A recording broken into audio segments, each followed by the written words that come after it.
안녕하세요. 60세의 여성입니다. 남편에 대해 이야기하려고 하는데요. 어디서부터 이야기를 해야 할지 생각해보니 수십 년 전에 우리 신혼집에서 일어났던 일들이 머릿속을 스쳐 지나가네요. 결혼한 지 얼마 안 된 때의 일이에요.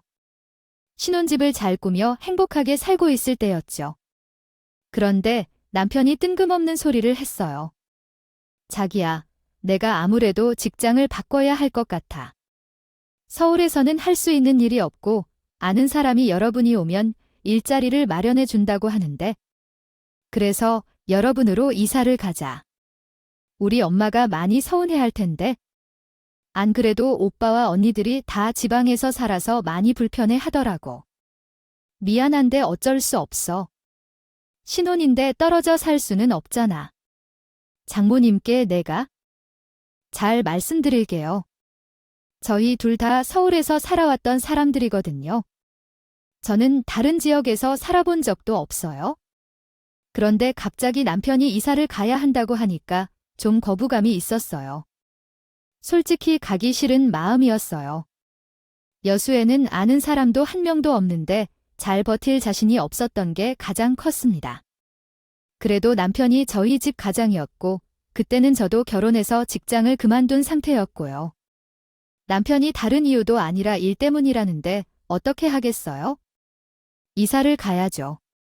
그래서 신혼집을 잡은 지 한 달도 안 돼서 이사를 가게 되었어요. 친정엄마는 제가 떠난다니 매우 아쉬워했었어요. 저도 연고지도 없는 여수로 이사까지 해야 해서 엄청 힘들었던 기억이 아직도 남아 있습니다. 이번에 집을 구할 때는 당신 명의로 하면 좋을 것 같아요. 어차피 자기 집이니까요.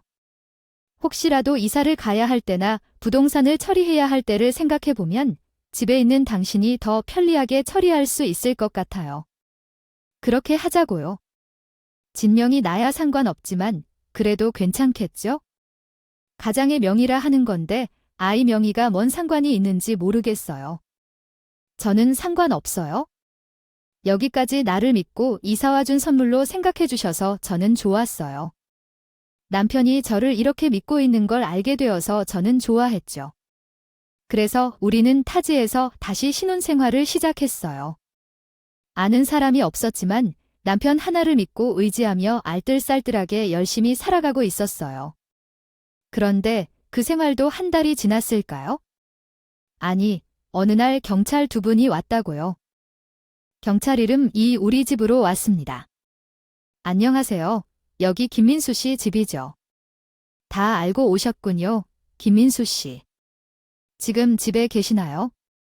아니요. 집에 없어요. 일 나가고 없어요. 그런데 무슨 일이세요? 저희 남편을 왜 찾으시는 거죠?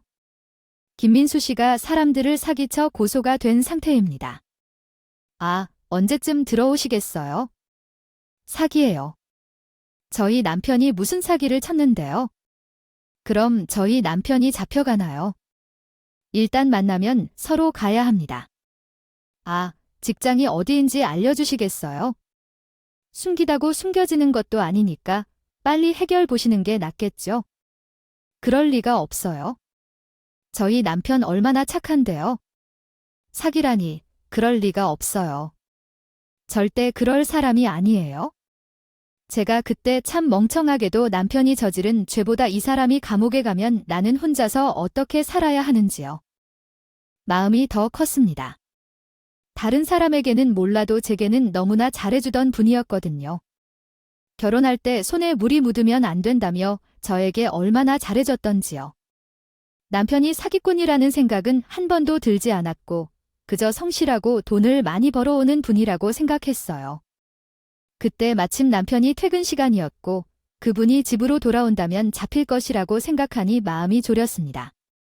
그런데 남편이 집으로 돌아오고 있었고 우리가 주택이었는데 남편이 먼저 집 앞에서 형사들을 만나 빠르게 도망쳤고 형사들도 그를 쫓았어요. 제가 달려가서 그를 붙잡히지 않게 간절히 기도했는데 남편은 학창 시절에 달리기 선수였다고 했는데 어떻게 그렇게 잘 도망칠 수 있었는지요. 그래서 도망쳐 나오고 집에 아무런 연락도 없었고 돌아오지 못했습니다. 그것이 제 신혼생활 전부였어요. 참 극단적이고 제 남편이 잡히지 않을 때 형사들뿐만 아니라 남편이 사기치는 사람들도 우리 집을 찾아와서 난리를 쳤는데 그 바람에 제가 곤욕을 치렀어요. 그러나 그들이 할 수 있는 것이 없었어요. 나중에야 알게 되었는데 저희는 혼인신고를 하지 않았더라고요. 남편이 미래까지 내다본 계획이었던 겁니다. 결혼할 때 남편이 돈이 많고 잘 나가서 많은 부러움을 받았었거든요. 남편이 돈도 많고 예쁘고 좋아 보였어. 넌 정말 복 받았어. 그게 무슨 복이야? 너도 잘 결혼했으면 좋겠다. 하지만 나는 시댁이 없어. 그게 무슨 단점이야? 완전 장점이야. 시댁은 피곤하게 만들지 않아요. 나는 편안함을 찾는다면 없으면 안 된다고 생각해. 조금은 그래도 뿌리가 있어야 된다고 생각해. 그게 아이들을 키우며도 좋고 난 정말 그게 하나 아쉬워해. 남편은 혈혈단신 부모님이 일찍 돌아가신 외아들이어서 혼자였어요.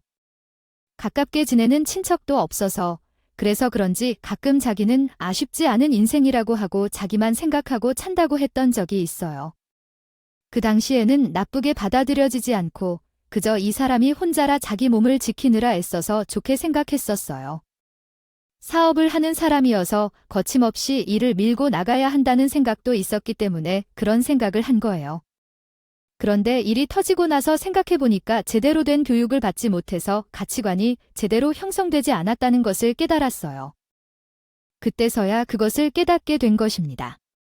결혼 전까지만은 남들의 부러움을 안겨주었지만 결혼 후 제 행동의 잘못으로 인해 한순간에 결혼 생활이 꼬였습니다. 게다가 그 당시에는 허니문 베이비로 임신까지 했었어요.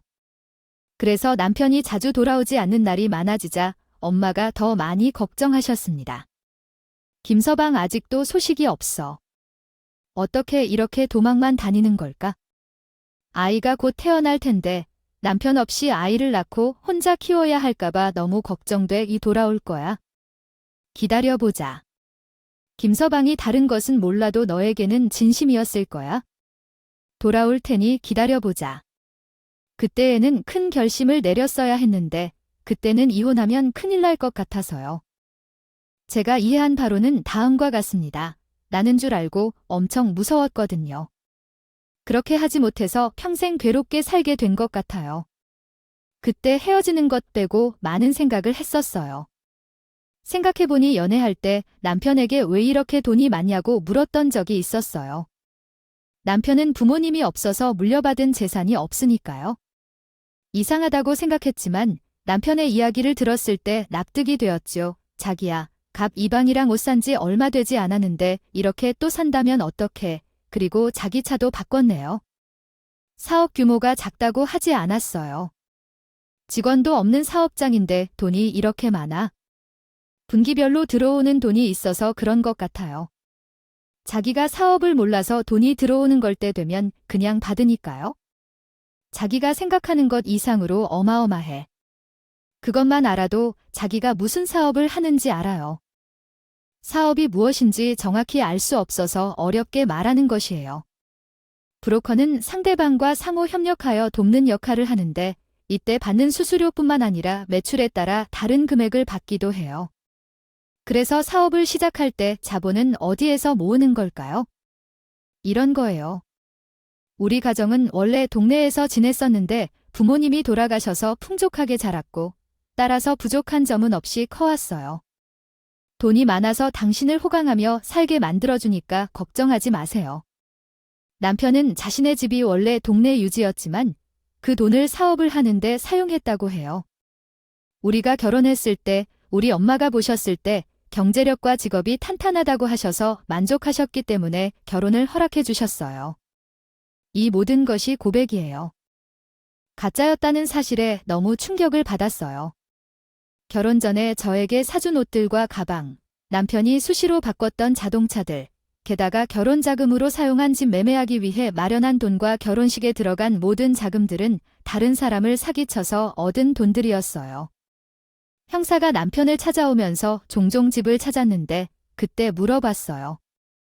남편이 어떻게 사기를 썼는지, 그의 사기 수법을 물었었죠. 사기 수법은 하나도 머리를 쓴 흔적이 없었어요. 그냥 믿는 사람들을 속이는 방법뿐이었어요.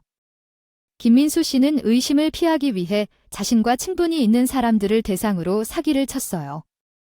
친분이 있다고 하면서 뒤에서 속이는 거였죠. 그런 일도 했었네요. 알고 계신 분이 사업을 시작했는데 사업 내용은 파이프였다고 합니다.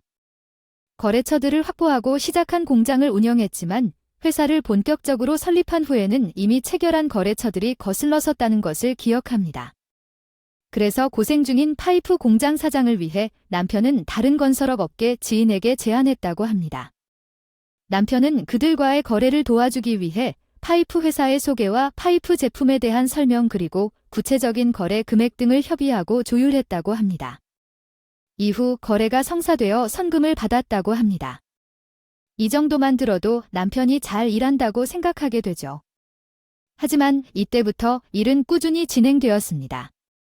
김민수 씨가 이렇게 거래를 성사시키는 것이 쉬운 일은 아니라는 것을 정말 많은 노력으로 성취했다고 인정해요. 그러면요. 예정대로 파이프를 제작하여 배송하면 되는 거 아니죠. 그런데 이렇게 모든 일을 마쳤는데도 도망쳐 버린 거예요. 왜냐면 어려운 작업이 이미 끝났다고 생각했거든요. 중간에 오해가 있었던 거예요. 그것은 아니고 그 계약의 모든 것이 거짓이었어요. 파이프 공장 지인으로부터 동기를 얻어 사기를 벌인 사람이었거든요. 계약 내용이나 회사 소개 같은 것들은 다 거짓일 뿐이에요. 사실은 남편이 파이프 공장 사장 지인으로부터 모든 정보를 얻어 자신이 파이프 회사의 사장인 것처럼 속였고 남편이 파이프 공장 사장에게 사업 중개를 도와준다며 모든 정보를 빼가면서 중개가 성사되면 중개료를 챙기도록 계획을 세웠던 거예요. 지인에게 자신이 파이프 공장 사장이라고 속여 좋은 재료에 주문해서 발송하면 중개료를 챙길 생각이었던 거죠. 엄청 싼 금액으로 대량 주문하겠다고 기다린 것입니다. 파이프 공장 사장님께서는 또 다른 단가를 제시했고 두 회사는 각각 다른 금액을 제시했거든요. 단가를 수정하고 서로 회사에 위조된 계약서까지 줬던 거예요. 남편의 잘못은 한두 가지가 아니었어요. 게다가 파이프 공장에서는 이미 중개 수수료를 받았고 건설회사에서는 파이프 제작 비용 명목으로 선납금을 받았었죠. 그 모든 것을 가져가고 도망간 거죠. 두 사장님들은 모든 정보가 서로 일치해 의심을 안 했다고 해요. 속수무책으로 당한 것입니다. 가까운 사람을 안심시키고 속이는 것이 남편의 사기 수법인 것 같아요. 그래서 이런 남편을 만나서 몇 년의 결혼 생활을 할 수도 없이 이런 고생을 한 게 제 팔자 탓이라고 생각해요. 결국 애를 혼자 낳고 혼자 일도 하며 애를 키우며 강인하게 생활했습니다. 그렇게 3년이 흘렀을까요? 어느 날 익숙하게 형사님께서 전화가 왔습니다. 저는 여느 날처럼 남편한테 연락 온 게 없는지 아니면 남편이 집에 왔는지 그런 걸 묻는 전화인 줄 알았어요. 은혜 씨 마음을 가다듬고 들으세요. 얼른 옷 입고 천천히 경찰서로 오세요. 김민수 씨가 잡혔습니다. 네. 저희 남편이요. 정말요? 세상에 언제 잡혔어요? 저희 남편 청해요. 아주 알고 있었나 봐요. 얼굴을 서에서 와서 보세요. 원래는 따로 연락 안 드린데 김민수 씨가 집에 전화를 안 한다고 하더라고요. 제가 그간의 정을 생각해서 연락드린 겁니다. 그 인간이요 낯짝 들을 수 없어서 그런 걸까요? 아, 감사합니다. 아무튼 얼른 갈게요. 남편이 잠수를 탄 지 3년입니다. 막었습니다. 저는 부랴부랴 아이를 옆집에 맡기고 경찰서를 향했습니다. 인간아, 도대체 뭐 하다가 이제 온 거야? 3년 동안 내가 얼마나 많이 고생했는 줄 알아? 나 혼자 아이를 낳았단 말이야. 당신이 임신했어? 아이를 낳았어? 우리 사이에 아이가 있었다고? 난 그것도 모르고. 내가 정말 미안해. 남편은 손에 수갑이 묶인 채 오열을 했습니다. 그때 남편을 고소한 사람들이 다 와서 남편을 쥐어뜯었고 한순간에 경찰서가 아수라장이 되었어요. 남편은 징역 3년을 선고받았고 저는 또 남편 없이 3년을 아이와 함께 보냈습니다. 그리고 결혼한 지 6년째, 그때야 남편의 얼굴을 집에서 마주 볼 수 있게 되었어요. 자기야 똑 닮은 딸을 안고 남편은 오열을 했어요. 그리고 남편은 저에게 무릎을 꿇었습니다. 내가 정말 미안해. 너무 고생만 시켰어. 아이를 하다 보니 내가 많이 잘못 생각했던 거야. 정말 미안해. 나 한 번만 용서해주면 안 될까? 그냥 나가 살아.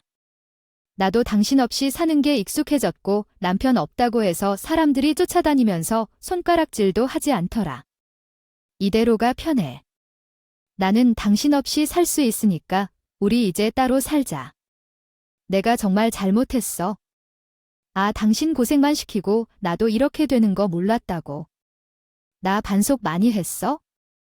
절대 다시는 그럴 일 하지 않을 거야. 믿어줘, 진짜야.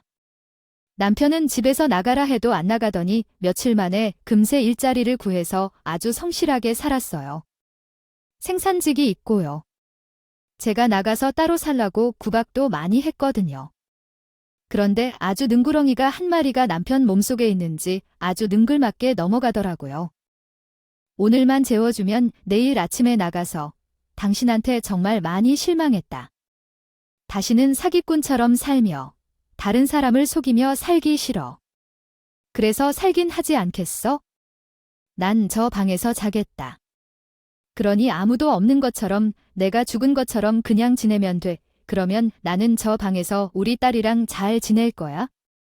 당신은 편안히 잘 자이. 우리 딸도 아빠가 와서 좋아하더라고. 딸이 아빠랑 같이 하는 게 달랐고 아빠가 해줄 수 있는 놀이를 해주니 너무 좋아했어.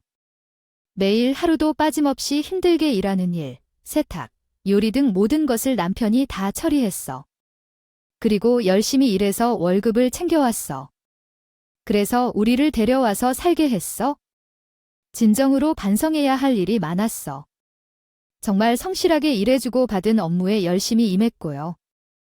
술과 담배도 전혀 끊었어서 편했는데 그런 상태에서 혼인신고를 했어요. 그 이후에는 서로를 더 믿고 의지하며 10년이 지났습니다. 예전 말이 틀렸지 않다는 것을 느꼈어요. 개벌남 못 준다 으는 말처럼요. 남편은 다시 사기를 치기 시작했어요. 어느 날 시장에 갔다가 집에 돌아오는 길에 다방 사장님이 제 길을 막아서고 김 사장님 와이프가 될 말이 있는데 잠깐 들어오실래요? 라고 했어요.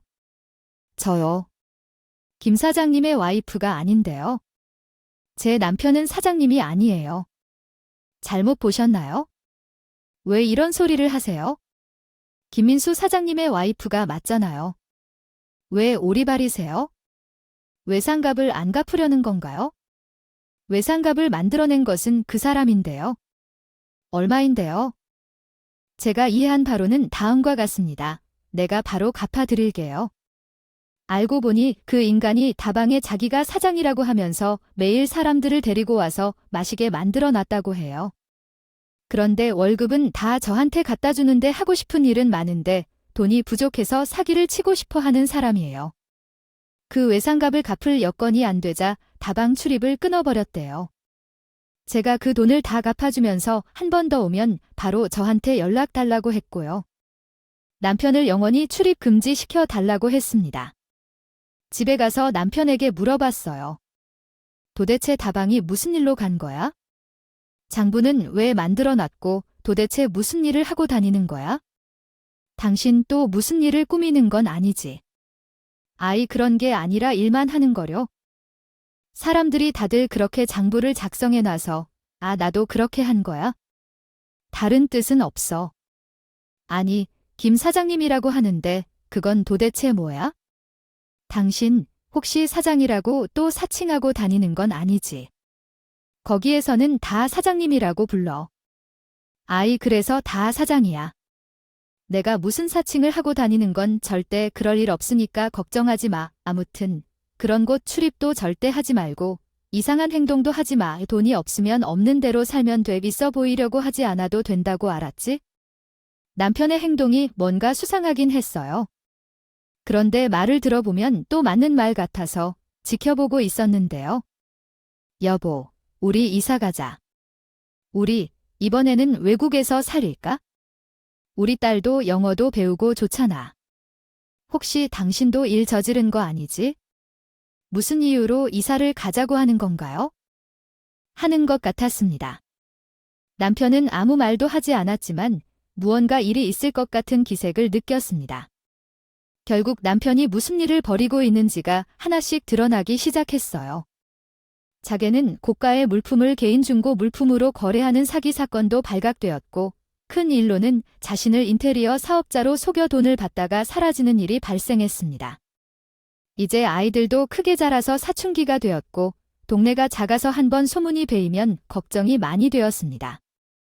무엇보다도 빚을 쥐고 온 사람들이 집에 찾아와서 일도 재물도 모조리 날아가리라는 생각에 두려웠습니다. 그래서 결국 남편을 떠나기로 했습니다. 집과 재산이 모두 제 이름으로 남아있어서 정리하기 쉬웠습니다. 집을 팔고 돈을 관리하고 다니던 직장도 정리하는 것은 몇 일 안 걸렸습니다. 남편이 출근할 때 저는 딸과 함께 사라졌습니다. 아무 연락처도 없는 곳으로 이사를 갔어요. 남편이 저희를 다시 찾을 수 있을 것 같다는 생각에 집을 팔지 않았고 전출 신고도 하지 않았습니다. 꽤 오랫동안 저희를 들키지 않고 살았는데도 불구하고 형사들이 저희를 찾았더라고요. 남편이 도망쳤는지 남편의 행방을 물어왔고 저희도 남편을 버리고 온 것으로 말했었죠. 알고 보니 저희가 남편에게 도망쳐 온 날 남편은 출근하지 않고 모든 것을 버리고 도망쳤다고 해요. 어디서 무슨 일을 하고 있는지 혹시 죽었는지 그런 생각도 들었고 차라리 그런 쪽이 나을 것이라고 생각하기도 했었습니다. 그리고 이 모든 이야기를 딸에게는 차마 할 수가 없었어요. 아빠가 사기꾼의 전과자인 점에 대해 얼마나 실망스러워할지 생각해봐요. 엄마, 아빠가 언제 올지 알아? 거기 일은 아직까지 마무리되지 않았대. 우리 여기서만 살아도 돼. 아빠가 너무 외로워할 거야. 아빠는 아마 거기서 계속 일을 해야 할 것 같아. 또한 교대 근무라 너무 피곤할 거든. 엄마가 가지 말라고 했어? 에이, 그래도 아빠니까 한번 와 봐야겠지. 우리 집은 이쪽이잖아. 아빠는 한 번도 오지 않았잖아. 너 없을 때 왔다 갔어. 그건 중요하지 않아. 아빠가 너를 정말 사랑하고 응원하고 있다는 걸 생각해봐. 그거만 생각하며 살아. 알았지? 남편이 없는 사람에게는 자녀의 축복도 없다는 말을 안 들으려고 저는 우리 딸을 엄청 가르쳤어요. 이사 올 때 우리 딸은 고등학생이 되었는데 뼈빈이 버려서 거의 우리 딸의 학원비로 다 써버렸어요. 그렇다고 생각해요. 그리고 아이도 잘 따라와요. 주서는 좋은 성적을 냈었고 결국 좋은 서울에 있는 여대에 합격했습니다. 지금은 학원 선생님이시고 우리 딸이 어느새 30을 훌쩍 넘기고 결혼을 하겠다고 했어요. 들어보니 탄탄한 대기업에 다니고 있고 집안의 재산도 어느 정도 있는 여유로운 집이더군요. 게다가 사는 직업이 좋으시다고요? 저희 집에 예비사위가 결혼한다고 인사하러 오기로 한 날이었어요. 자네의 얘기는 많이 들었어. 우리 애가 얼마나 자랑을 하든지 나도 궁금했는데 실제로 보니 더 잘생기셨네요. 감사합니다. 어제 언제부터 아빠를 많이 닮았다는 말을 많이 들었어요. 저희 아버지가 정말 미남이시다. 다행히 좋은 점만 닮았어요. 아이고, 그래요. 아빠를 닮았구나. 아이고. 말이 나왔으니 물어볼게요. 아버님은 무엇을 하시나요?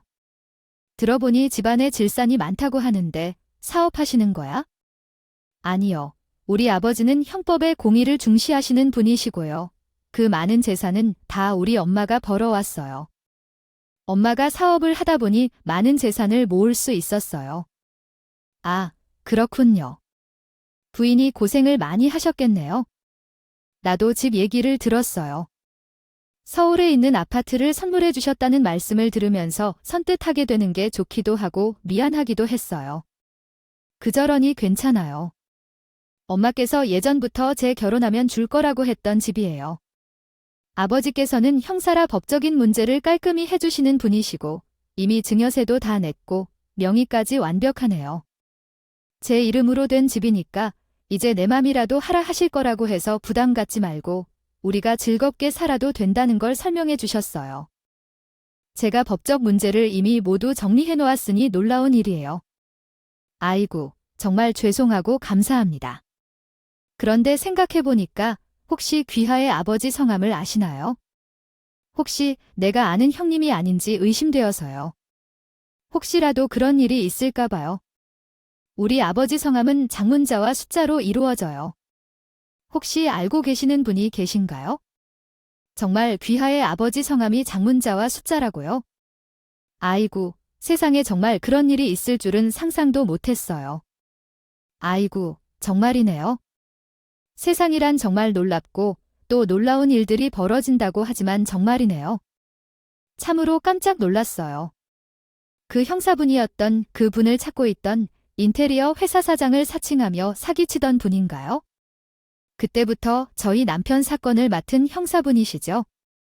그 분이며 우리 집에도 자주 방문하시고 많이 만나셨던 형사분이시군요. 한동안은 늘 찾아와서 저희와 많이 만나셨던 형사분이시군요.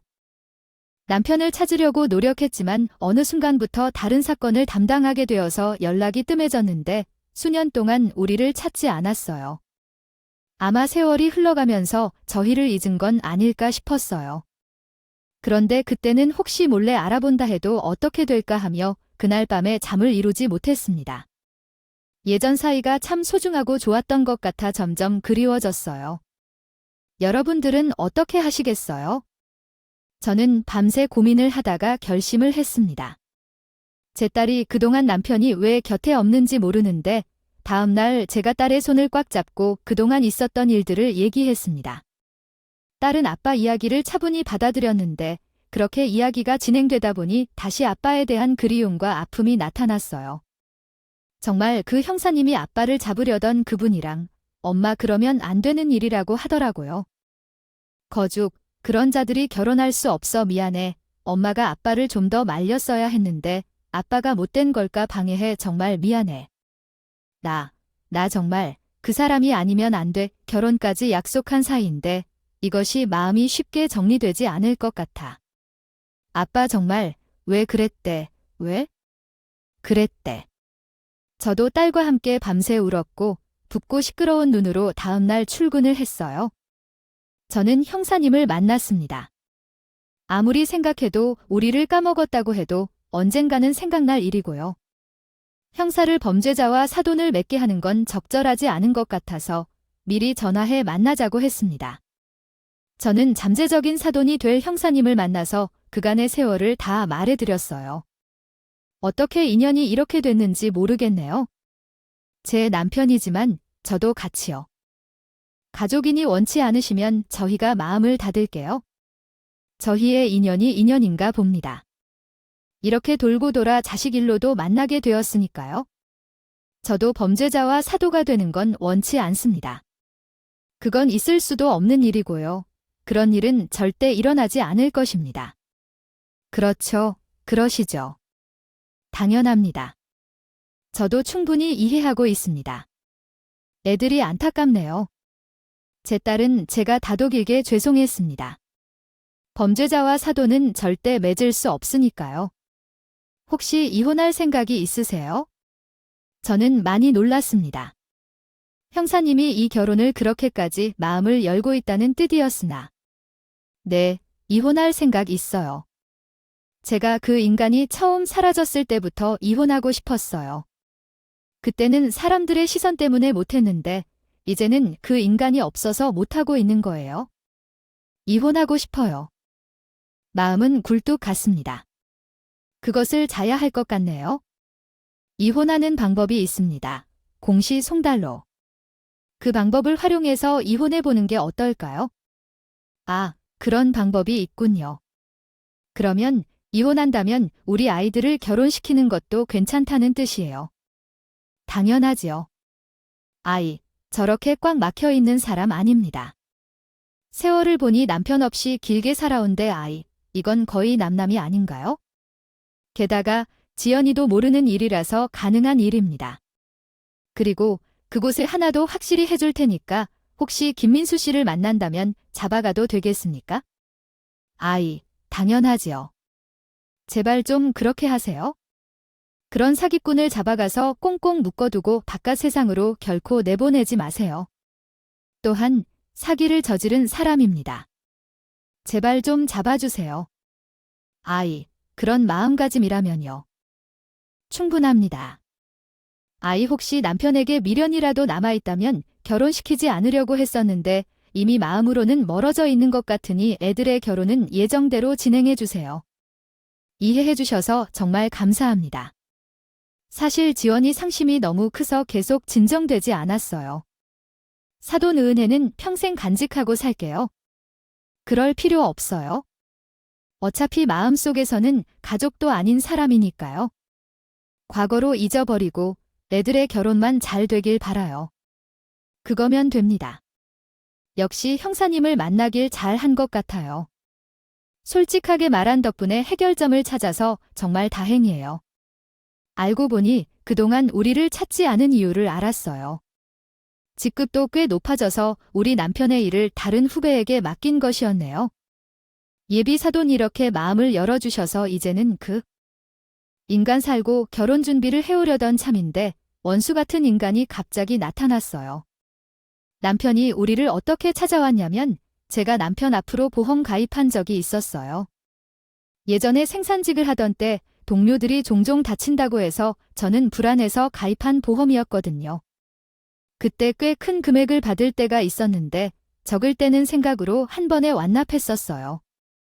그때 그 보험은 일정 금액을 낸다면 100세까지 보장해주는 그런 것이었어요.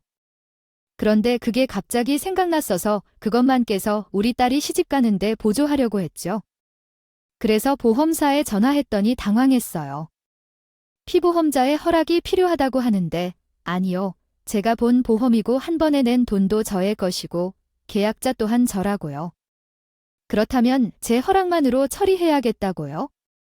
그 사람의 허락이 왜 필요한지 알려주십시오. 모든 계약 변경이나 해지는 계약자들이 납부했다 하더라도 피보험자의 동의가 필요합니다. 그 사람은 행방불명이라 어디에 있는지 연락해도 된다고 생각하면 그곳에 가서 잡아놓으려고 합니다. 여기 기재된 번호로 전화해도 될까요? 네, 해보세요. 그 번호가 무엇인지 모르겠는데 그 사람이 이 번호를 받았으면 좋겠습니다. 네, 전화를 해볼게요. 연락처를 알려주십시오. 부은 돈인데 마음대로 해약할 수 없어서 답답했어요. 하지만 남편이 행방불명이고 연락할 방법이 없어서 언젠가는 남편을 찾으면서 이 문제를 해결해야겠다고 다짐했죠. 그러나 그 사람이 바로 저한테 전화를 했습니다.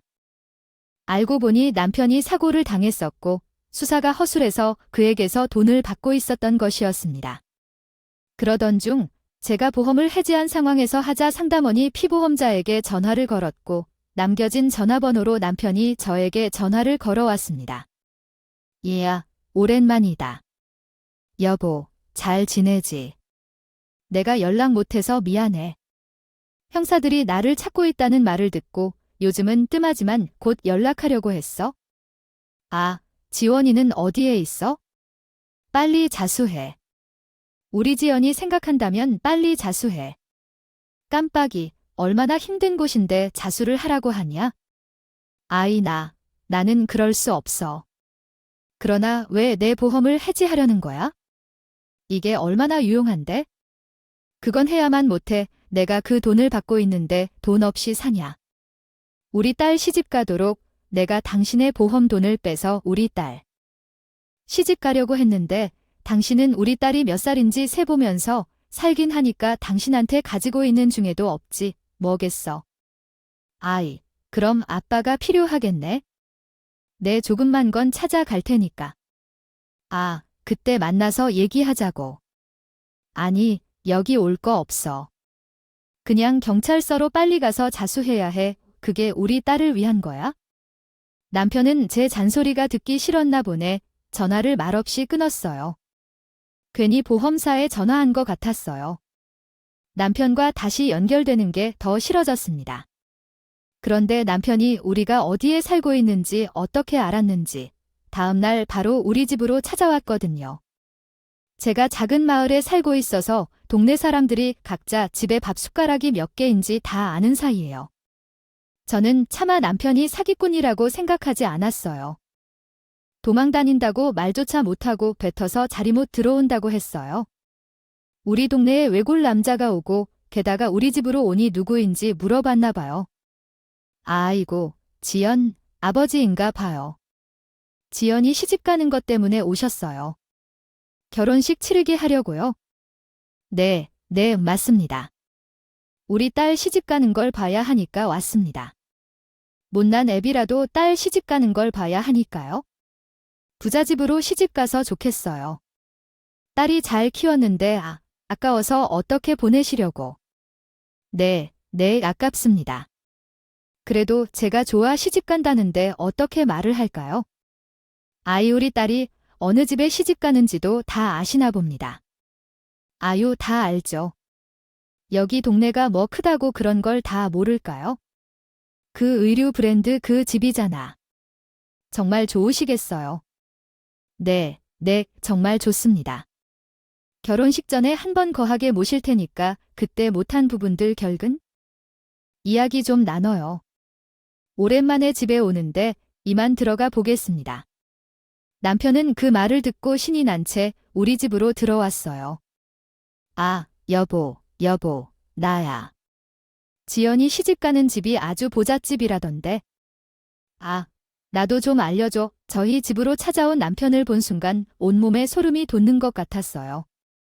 아니, 어째서 그렇게 뻔뻔할까? 예전에는 그래도 무릎 꿇고 빌고 난리를 쳤었는데 이제는 다짜고짜 본론부터 하는 말도 정말 너무 싫었습니다.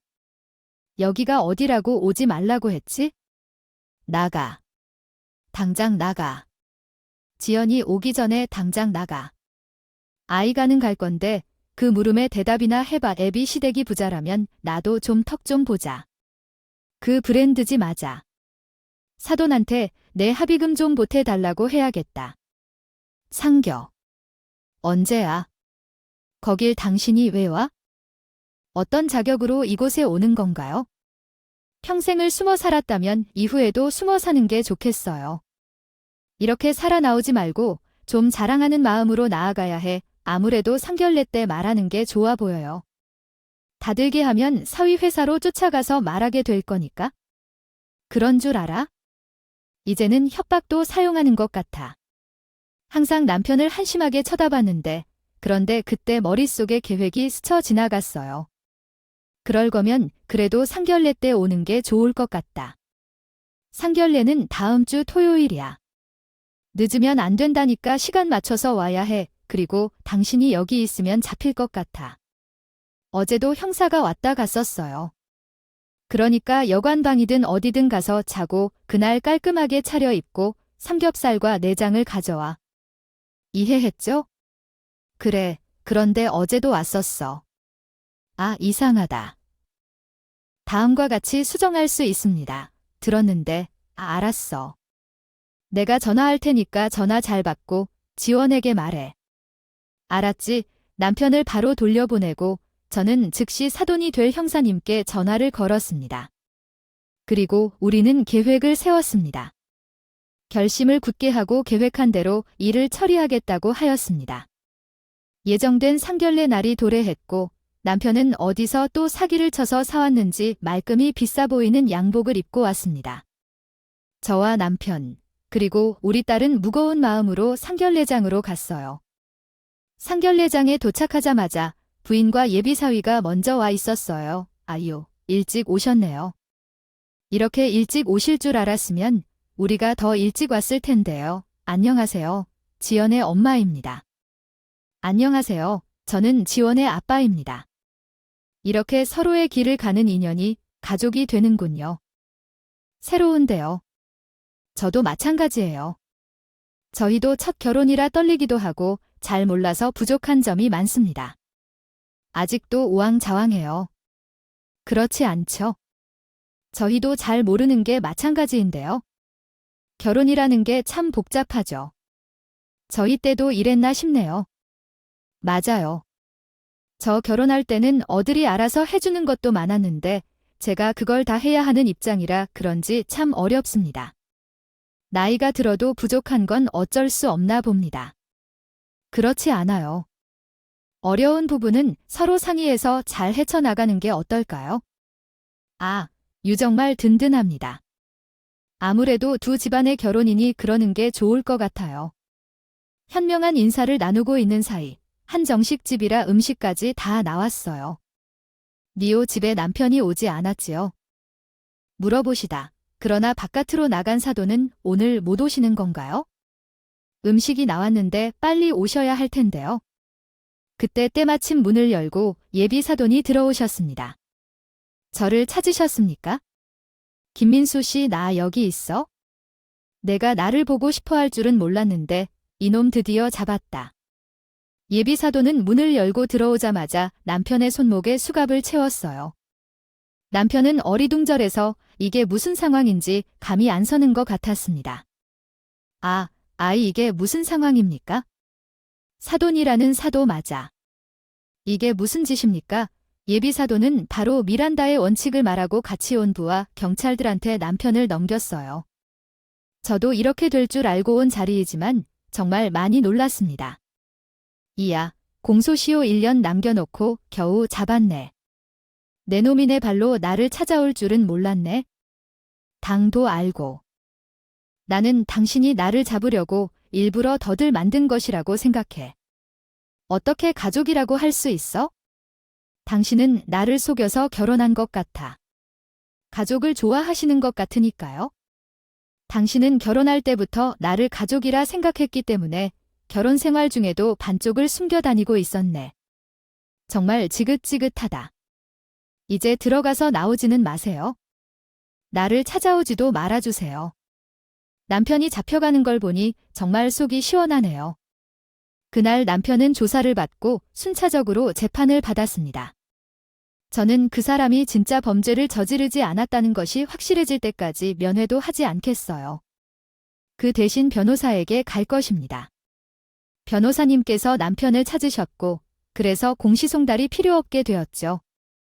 제 목표는 남편과 빨리 이혼하는 것입니다. 어떻게 최대한 빨리 이혼할 수 있는 방법이 있을까요? 아무래도 협의 이혼이 가장 빠를 것 같아요. 그런데 남편이 협의를 하기를 원할지 어떨지 줄지가 관건입니다. 역시나 남편은 협의 이혼에 동의하지 않았어요. 남편도 그 인생에 적자까지 없으면 아무것도 없다는 것을 알기 때문에 저를 놓아주지 않겠지요. 하긴 다 거짓으로 살아왔기 때문에 친구도 지인도 모두 속여서 말아먹고 형제도 아무도 없는데 저까지 놓으면 얼마나 후회스러울지 모르겠죠. 그래서 결국 이혼 소송을 하게 되었습니다. 남편은 진짜 죄질이 너무 안 좋아서 역 5년이 나왔고요. 결국 소송으로 이혼까지 깔끔하게 끝냈습니다. 그 다음에 우리 딸의 결혼을 진행했고요. 시간이 좀 걸렸지만 모든 것을 해결한 상태에서 결혼을 할 수 있어서 다행이었습니다. 사실 남편이 형을 살게 되고 저와 이혼까지 한 번에 해도 저를 찾지 않을 줄 알았는데요. 정말 징글징글하게 전 남편이 출소한다고 생각했습니다. 나중에 다시 찾아와서 사과하는 당신을 보게 되어 미안해요. 정말로 먼저 미안해하고 싶어요. 부디 나를 용서해주세요.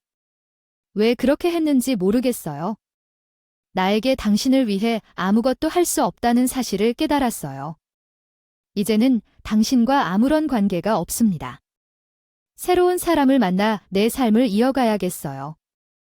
전 남편이 저에게 진심으로 용서를 청하며 무릎을 꿇고 앞문에 매일 사과를 두고 가던 일이 있었어요. 그때 저한테 했던 말은 떠올랐는데 고양이들이 은혜를 갚을 때 집 앞에 쥐나 양말을 두고 간다라고 하더라고요. 그래서 제가 빵과 옷을 드렸더니 이상하게 빵은 상한 것을 받았고 옷은 브랜드지만 많이 사용했더군요.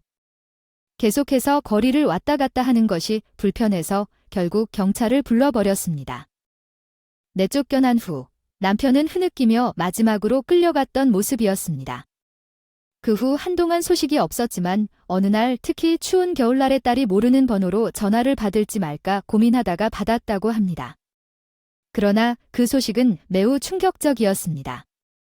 김민수 씨인가요? 다름이 아니라 김민수 씨가 노숙 생활을 한 끝에 추운 날씨에 돌아가셨다는 소식이었습니다. 우영 씨는 연락을 드려서 시신을 가져가고자 한다고 했다고 합니다. 형사의 집에 시집간 터라 결혼하기 전부터 전과자인 아빠를 지우고 싶었으나 그래서 그 인간의 시신을 가져오는 것에 대해 정말 망설이고 있었습니다.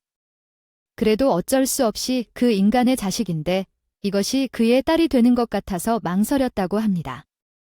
고민이 많아하는 그 딸이어서 장례를 치르면서 전과자의 딸이 되는 게 싫어서 망설였다면서요. 제가 인수를 받았습니다. 장례는 치르지 않고 바로 화장을 했어요. 더불어 그의 가방을 전해 받았는데요. 그 가방 안에는 저와 딸을 향한 사죄의 편지가 엄청 많이 들어 있었어요. 진작에 이렇게 반성했으면 얼마나 좋았을까요? 그래도 그걸 지킬 수 없는 게 이 사람의 한계인 것 같아요. 왜 그렇게 사람을 속이고 살았는지 그의 인생이 참 불쌍했습니다. 다음 생이 있다면 그런 짓을 하지 않고 정직한 삶을 살았으면 좋겠어요. 더불어 지금 결단을 내리지 못해서 갈팡질팡 하시는 분들, 과감한 결정을 내리세요. 저처럼 인생 전체가 괴롭지 않으시려면 부디 현명하게 과감히 일을 저질러 주길 바랍니다. 보잘것없는 나이에 육신을 모은 사람의 인생 이야기를 끝까지 경청해 주셔서 감사합니다.